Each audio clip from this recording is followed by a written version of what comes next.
Hello guys, welcome back to my new ultimate manga explainer channel. दोस्तों, ये मेरा नया चैनल है क्योंकि किसी वजह से मुझे अपना पिछला चैनल छोड़ना पड़ा। उम्मीद है कि आप सब मेरे इस नए चैनल को जल्दी से सब्सक्राइब, लाइक और शेयर करेंगे। तो चलो बिना किसी देरी के आज की वीडियो स्टार्ट करते हैं।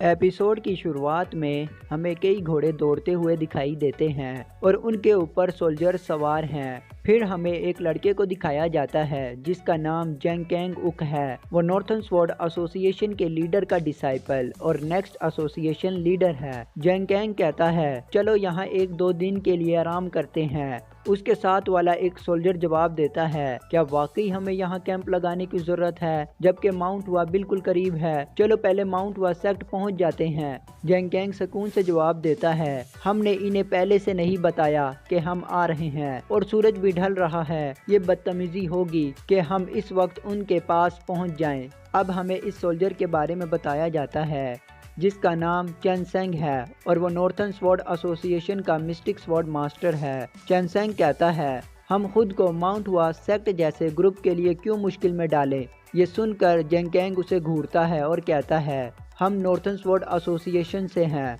हम कोई थर्ड क्लास मुरिम सेक्ट नहीं है जो अपनी ताकत दिखाने के लिए मशहूर हो। चेनसेंग ये सुनकर खामोश रहता है। जेंगकेंग आगे कहता है तुम एक स्वॉर्ड्समैन हो, क्या ये बेसिस काउंटेसी नहीं है कि माउंट वा जैसे काबिल रेपुटेबल स्वॉर्ड सेक्ट और ताउस सेक्ट के फाउंडरिंग में से एक के साथ इज्जत से पेश आए। ये बात सुनकर चेनसेंग थोड़ा सोचता है, फिर कहता है सब 10 कदम पीछे हट जाओ। ये सुनकर तमाम सोल्जर्स फौरन पीछे हट जाते हैं। चेनसेंग कहता है तुम्हारी बात सही है लेकिन आजिज़ी एक टू शार्प स्वॉर्ड की तरह है। तुम यहाँ नॉर्थन स्वॉर्ड एसोसिएशन को रिप्रेजेंटिंग कर रहे हो।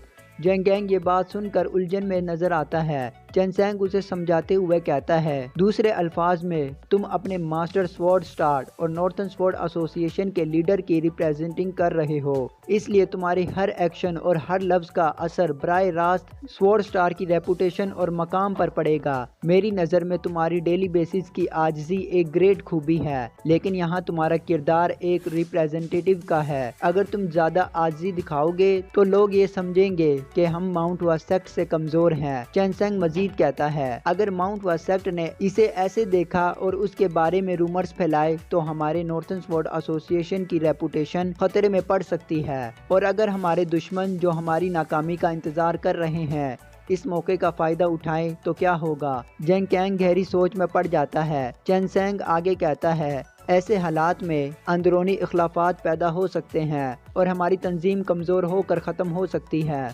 मुरीम की दुनिया में अमन ताकत के ज़रिए बरकरार रखा जाता है। आजिज़ी दिखाना अच्छी बात है लेकिन अपनी बाउंड्री पर मजबूती से खड़ा होना और अपनी लिमिट को वाजिया करना भी इतना ही ज़रूरी है। ये सुनकर जेंगकेंग कहता है मिस्टिक स्वॉर्ड मास्टर आप बिल्कुल दुरुस्त फरमा रहे हैं, ये चीज़ मेरे जहन में नहीं आई थी। चेनसेंग कहता है अगर मेरी बात सख्त लगी हो तो माजरत ख्वाह हूँ। जेंगकेंग कहता है लेकिन मेरा फैसला वही रहेगा। चेनसेंग हैरत से कहता है माफ़ कीजिए। जेंगकेंग कहता है माउंट वा सेक्ट का मुनासिब वक्त पर दौरा करना रिस्पेक्ट का मुजाहिरा है और इसकी हैसियत या मर्तबे से कोई ताल्लुक नहीं है। इसी तरह ये हमारे मास्टर या एसोसिएशन की रेपुटेशन पर असर अंदाज नहीं होता और स्वॉर्ड गॉड हानहू एक एक्स्ट्रा ऑर्डिनरी पर्सन है जो 1 सेंचुरी से ज़्यादा अरसे जी चुके हैं। वो उम्र और पोजीशन दोनों में हमारे मास्टर्स से ज़्यादा हैं। अगर हम नॉर्थन स्वॉर्ड एसोसिएशन होने की वजह से एरोगेंट रवैया इख्तियार करें तो फिर हम और साउथर्न ब्लेड ट्रोप के एरोगेंट लोगों में क्या फ़र्क रह जाएगा। ये सुनकर चेनसेंग एक गहरी सांस लेता है और सर हिलाता है। जेंगकेंग कहता है हम आज रात यूं ही कैंप लगाएंगे और माउंट वा सेक्ट को मुलाकात के लिए ऑफिशियल रिक्वेस्ट भेजेंगे। हम उनका दौरा एक बाज़ाब्ता हैसियत में करेंगे। चेनसेंग कहता है समझ गया। अगले सीन में हमें युमसुक को दिखाया जाता है जिसके पीछे जिंगप्योंग हंसते हुए कहता है ग्रैंड एल्डर पहले कहाँ जाएंगे। युमसुक संजीदगी से जवाब देता है तुम अब भी मेरे साथ क्यों घूम रहे हो।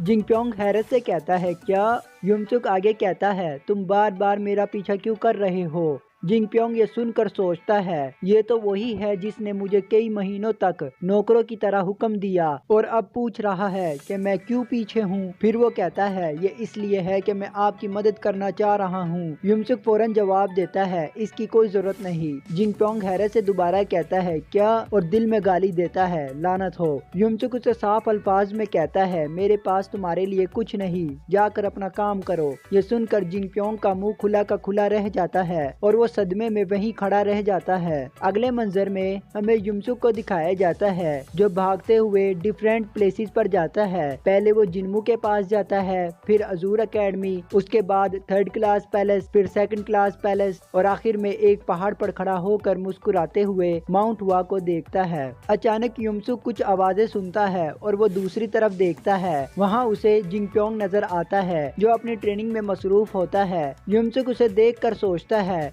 ये दोबारा वही कर रहा है, बातों का इस पर कोई असर नहीं होता। फिर वो वहाँ से चलते हुए गहरी सांस लेता है और सोचता है चीजों से लिपटे रहने से सिर्फ तकलीफ मिलती है। जब मैंने इसे पहली बार देखा था तब से ही वो ऐसा कर रहा है। वो भी एक सेकंड क्लास डिसाइबल है, लेकिन वो ये सब अकेले क्यों करता है? मैंने इसे कभी अपने साथियों के साथ ट्रेनिंग करते नहीं देखा। क्या इसके पीछे कोई खास वजह है? उसी वक्त जिंगप्योंग की आवाज आती है जिसे सुनकर युमसुक जल्दी से दरख्त के पीछे छुप जाता है। दूसरी तरफ जिंगप्योंग खुशी से गाना गाते हुए वहाँ से गुजरता है। युमसुक उसे जाते देख कहता है वो कहाँ जा रहा है। युमसुक उसका पीछा करता है। युमसुक उसे देखकर मुस्कुरा कर सोचता है ये वाकई जिंदगी का मजा ले रहा है, क्या अच्छी जिंदगी है। जिंगप्योंग खुशी से झूमते हुए कैंटीन में दाखिल होता है। युमसुक उसे देखकर हैरत से सोचता है ये तो दोपहर के खाने का वक्त भी नहीं है, वो अब कैंटीन क्यों जा रहा है। जिंगप्योंग खाना लेता है और कहता है हर बार ये करने का शुक्रिया। जूसियो हिचकिचाते हुए जवाब देता है कोई बात नहीं। ये देखकर युमसुक सोचता है क्या जूसियो ने ये पहले से तैयार किया था, क्योंकि इसे मालूम था कि जिंगप्योंग देर से आएगा। फिर वो देखता है कि जिंगप्योंग बाहर बैठकर अकेले खाना खा रहा है। युमसुक के जहन में सवालात उभरते हैं। फिर वो सोचता है लेकिन जूसियो तो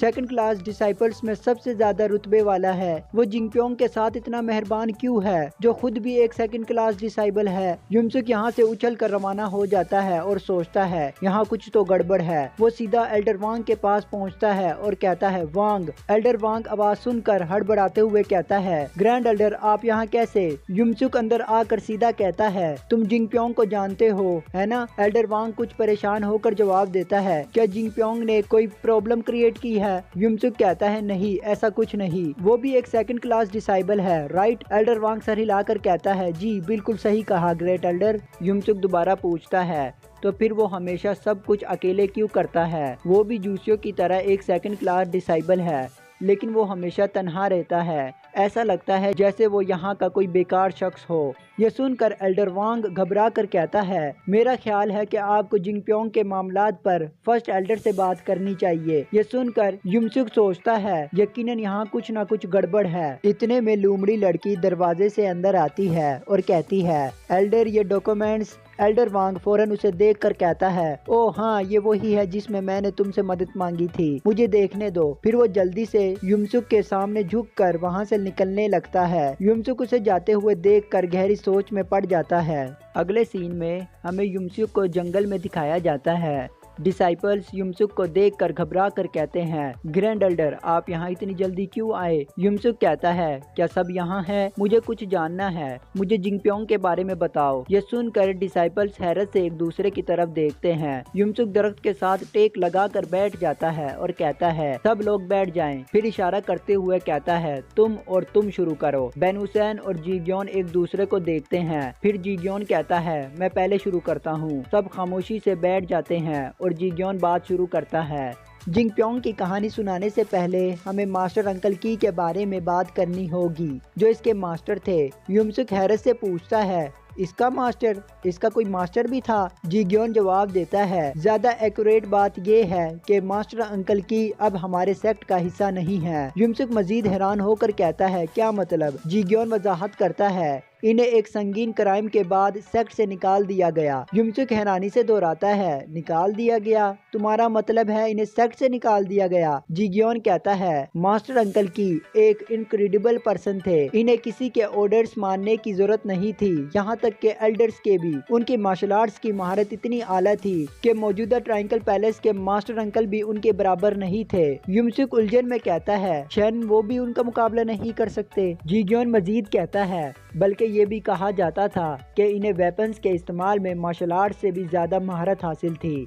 कहा जाता है कि जब वो जेड मेडन पीक पर 20 साल की उम्र में मेडिएशन में था, उन्हें 3 प्योर वंस की बरकत मिली थी। 3 प्योर वंस का मतलब टाउज़म में हाईएस्ट गॉड को कहा जाता है। ये सुनकर युमसुक सोचता है ये कोई ऑर्डिनरी पर्सन नहीं हो सकता और ऐसे पर्सन को निकाल दिया गया। बेन हुसैन कहता है हम सबको याद है कि जब हम छोटे थे वो कैसा लगता था। वो निहायत सख्त मिजाज और दूसरों के लिए कोल्ड था। मैंने 3 साल उनके साथ गुजारे लेकिन एक बार भी उनकी आवाज नहीं सुनी। उनकी आंखों में जुनून और मैडनेस दोनों झलकते थे। ये याद करके तमाम डिसाइपल्स खौफ से कांपने लगते हैं और आहिस्ता से कहते हैं वो वाकई डरावने थे, अब भी वो खौफनाक लगते हैं। युमसुक गुस्से से नाक से धुआं निकालते हुए कहता है ऐसे शख्स को डिसाइपल्स लेने की इजाजत क्यों दी गई। बेन हुसैन वजाहत करता है जब हम माउंट वास सेक्ट में दाखिल हुए तो ट्रेनिंग के दौरान डिफरेंट एल्डर्स और मास्टर अंकल्स ने डिसाइपल्स लेना शुरू किए, लेकिन वो न्यू जनरेशन के ट्रेनिंग में इंटरेस्ट नहीं रखते थे। युमसुक कहता है ये हैरत की बात नहीं, अगर वो मार्शल आर्ट्स में इतने ज्यादा मगन थे तो डिसाइपल्स लेने का सोचना भी उनके लिए पॉसिबल नहीं था। बेन हुसैन कहता है ओल्ड एल्डर्स उस वक्त इस बात पर शदीद गुस्से में थे। इसी वजह से मौजूदा फर्स्ट एल्डर और दीगर एल्डर्स ने जिंगप्योंग को मौजूदा सेक्ट लीडर के पास ले जाकर मास्टर अंकल की को मजबूर किया कि वो इसके मास्टर बने। युमसुक हैरत से कहता है जिन्मू ने ये किया। फिर सोचता है पिछले लीडर ने जानबूझकर एक बच्चे को सेक्ट में शामिल किया था। युमसुक कहता है मैं समझ सकता हूँ कि ऐसा क्यों किया गया। अगर मास्टर की इसे खिलाना नहलाना और इसके डायपर बदलना पड़े तो वो बच्चे से अटैचमेंट महसूस करने लगेगा। डिसाइपल्स खुशी से सोचते हैं कमाल है, इन्होंने इतनी शॉर्ट एक्सप्लेनेशन सुनने के बाद बात की तह तक पहुंच गया। बेन हुसैन अफसोस के साथ कहता है मगर फर्स्ट एल्डर और सेक्ट लीडर के मंसूबे कामयाब नहीं हो सके। मास्टर अंकल की ने कभी भी छोटे जिंगप्योंग का ख्याल नहीं रखा। एल्डर्स और दीगर मास्टर अंकल्स ये सब देखकर खामोश नहीं रह सके और बारी बारी जिंगप्योंग की केयर करने लगे। मेरी भी एक बार बारी आई और मैंने जिंगप्योंग को अपनी पीठ पर उठाया। फिर जीग्योन कहता है फिर कुछ हुआ। युमसुक फौरन पूछता है क्या हुआ। जीग्योन कहता है हमारी सेक्ट की प्लम ब्लॉसम स्वॉट टेक्निक अपनी असली राह से हट गई। यह सुनकर युमसुक हैरान हो जाता है। जीग्योन मजीद कहता है मेरे मास्टर का कहना था कि मास्टर अंकल की ताकत जरूरत से ज्यादा जुनूनी हो चुकी थी। ये जुनून बाद में मैडनेस में बदल गया। आखिरकार वो अपनी इविल डिजायर्स के जेरे असर आ गया। युमसुक अपने जहन में सोचता है अपनी राह से हट गया। ये टाउस्ट नरम अल्फाज इस्तेमाल कर रहे हैं लेकिन बाहर के लोग इस बात को घुमा फिरा कर नहीं कहेंगे, वो इसे अनऑर्थोडॉक्स या इविल पाथ कहेंगे। जीग्योन डर से कांपते हुए कहता है उस वक्त मास्टर अंकल की वाकई बहुत खौफनाक थे। जब भी वो अपनी तलवार निकालते माउंट वा की प्योर एनर्जी में ब्लड लस्ट की लहर भर जाती। ये सुनकर युमसुक सोचता है ये तो डेविनेशन एनर्जी है। वो वाकई अपने इविल डिजायर के ज़ेरे असर आ गया था। जीग्योन कहता है माउंट वा के सब लोग हैरान थे कि मास्टर अंकल की इस हालत तक कैसे पहुंच गए। उनकी तलवार इतनी खौफनाक थी कि फॉर्मर सेक्ट लीडर और एल्डर्स को मिलकर उन्हें काबू पाना पड़ा। युमसुक संजीदगी से पूछता है क्या बहुत ज्यादा नुकसान हुआ। जीग्योन अफसोस से कहता है ये सब बहुत ब्रूटल था। कुछ एल्डर्स और मास्टर अंकल्स अपनी जिम्मेदारियों से रिटायर हो गए और कुछ इंजरीज ज्यादा होने की वजह से मर गए। हमने कई टेम्पल भी खो दिए। युमसुक दिल ही दिल में सोचता है एक शख्स की जनून और मेडनेस की वजह से कितने नुकसान और सेक्रीफाइस दिए गए। बेन हुसैन बात जारी रखते हुए कहता है जब इन्हें काबू में लाया गया तो उनका एनर्जी कोर और 12 मेरिडियंस तोड़ दिए गए। तब ही वो होश में आए। इन्हें सबके सामने पनिशमेंट दी गई। होश में आने के बाद वो बिल्कुल खामोश रहे और हर सजा को एक्सेप्ट किया। जब इन्हें हमारे सेक्ट से निकाला गया वो खून में लथपथ थे तो उन्होंने चिल्ला कर कहा मैंने जो कुछ किया वो सब माउंट वा सेक्ट के लिए लिए किया। बैन हुसैन आखिर में कहता है हमें नहीं मालूम कि उनके साथ इसके बाद क्या हुआ। युमसुक अपने ख्यालात में कहता है मैं समझता हूँ कि उन्होंने ऐसा क्यों किया, लेकिन उनके तरीके गलत थे। अगर मुझे अंडरग्राउंड कैद में बंद ना किया जाता और ये समझने का वक्त ना मिलता कि जिंदगी आर्जी है तो मैं भी उन्हीं की तरह इसी रास्ते पर चल पड़ता। उस वक्त मैं भी जिंगप्योंग के फॉर्मर मास्टर की तरह था जो सिर्फ अपनी सेल्फ की परवाह करता था। जीग्योन कहता है जैसे ही ये इंसिडेंट हल हुआ हम जिंगप्योंग के मसले पर गौर करने लगे जो कि एक कॉम्प्लिकेटेड इशू था। उसके मास्टर ने संगीन क्राइम किया था और कुछ लोग चाहते थे कि इसे भी सेक्ट से निकाल दिया जाए, मगर कुछ लोग ये समझते थे कि इसके मास्टर के क्राइम की सजा इसे देना गलत है। यूं सेक्ट दो फैक्शंस में बट गया। बैन हुसैन अफसोस से कहता है उस वक्त जिंगप्योंग सिर्फ 7 साल का था। युमसुक ये सुनकर गुस्से से सोचता है 7 साल का, इतना बड़ा कि सब कुछ याद रख सके, खास तौर पर वो ट्रेजेडी जो उसके मास्टर ने भरपा की। जीग्योन कहता है आखिर में जिंगप्योंग को सेक्ट से नहीं निकाला गया, लेकिन ये फैसला किया गया कि वो हमारे जैसे फर्स्ट क्लास डिसाइपल्स में शामिल नहीं रह सकता और ना ही वो मजीद प्रोग्रेस कर सकता था। उसे एक लेवल नीचे करके ट्रेनी बना दिया गया। माउंट व सेक्ट में जिंगप्योंग के लिए दोस्त बनाना मुश्किल हो गया। अगर जो उसे डिमोट करके सेकंड क्लास डिसाइपल बनाया गया, मगर सेकंड क्लास डिसाइपल्स जो रूमर्स के जरिए उसकी हिस्ट्री जानते थे समझ नहीं सके कि इन्हें कैसे बर्ताव करना चाहिए और उससे दूर रहने लगे। हम भी ऐसा ही करते थे, हालांकि हम ये तस्लीम करते थे कि गलती मास्टर अंकल की थी, जिंगप्योंग की नहीं। लेकिन सेक्ट के रूल्स और ऑर्डर्स ने हमें इसके करीब जाने से रोक दिया। जिंगप्योंग ने बचपन से ही ये आदत अपना ली थी। हमें परेशान करने से बचने के लिए वो हमें या दूसरे सेकंड क्लास डिसाइपल्स को दूर से देखता रहता। ये सुनकर युमसुक अफसरदगी से बैठा रहता है। कुछ देर बाद वो अपनी जगह से उठकर कहता है आज ट्रेनिंग छोड़ दो, मेरा दिल नहीं कर रहा। ये कहकर वो वहाँ से चला जाता है और डिसाइपल्स उसे जाते हुए खामोशी से देखते रहते हैं। युमसुक थोड़ा आगे जाकर रुक जाता है और धीमी आवाज में कहता है वो बेचारा लड़का, मुझे अंदाजा ही नहीं था कि उसके पीछे इतनी दर्दनाक कहानी है। मैं समझता था कि वो हमेशा मजाक करता रहता है क्योंकि वो हर वक्त हंसता रहता है। एक गहरी सांस लेते हुए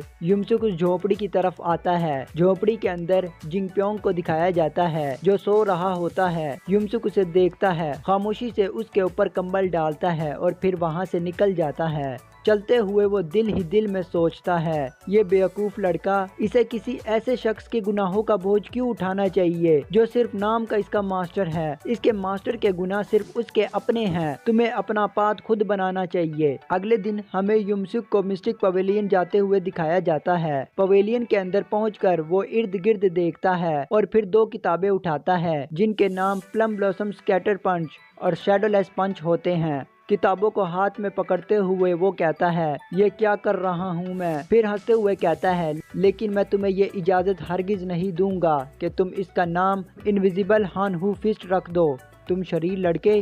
दोस्तों ये थी आज की वीडियो। आई होप आपको पसंद आई होगी। जाने से पहले प्लीज़ मेरे चैनल को सब्सक्राइब एंड लाइक करें और कमेंट करना ना भूलें। मिलते हैं अगली वीडियो में, तब तक के लिए बाय, खुदा हाफिज़।